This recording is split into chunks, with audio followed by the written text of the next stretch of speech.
Alors, tu es une jeune joueuse, mais tu as déjà une histoire assez riche, donc tu en as déjà beaucoup parlé. T'as dû faire une pause à un moment à cause d'un burn-out, donc voilà. J'imagine qu'on voit les choses différemment quand on repart sur le circuit. Qu'est-ce qui a changé principalement dans ton approche du tennis et du tennis de haut niveau, on va dire? Bah, en vrai, il n'y a pas grand-chose qui a changé. En vrai, j'ai juste arrêté parce que j'en avais besoin sur le moment. Et puis maintenant, bah, je me sens bien à repartir. Voilà, toujours avec les mêmes objectifs, la même envie, la même motivation. Donc, voilà. Et finalement, la jeune Océane qui était avant sur le circuit, t'as pas l'impression qu'il y a forcément une différence dans ton approche du jeu ou dans tes ambitions? Non, pas du tout. Il y a rien du tout qui a changé. Enfin, j'ai toujours la même perspective. Je rentre toujours sur le terrain avec les mêmes objectifs, la même manière de jouer. Enfin, voilà. Alors, tu as goûté à Roland Garros déjà plusieurs fois.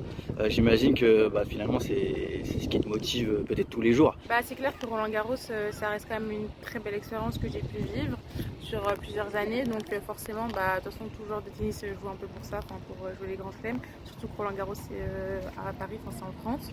Donc c'est vrai que bah, j'ai pour objectif en tout cas d'y rejouer si j'en ai l'occasion.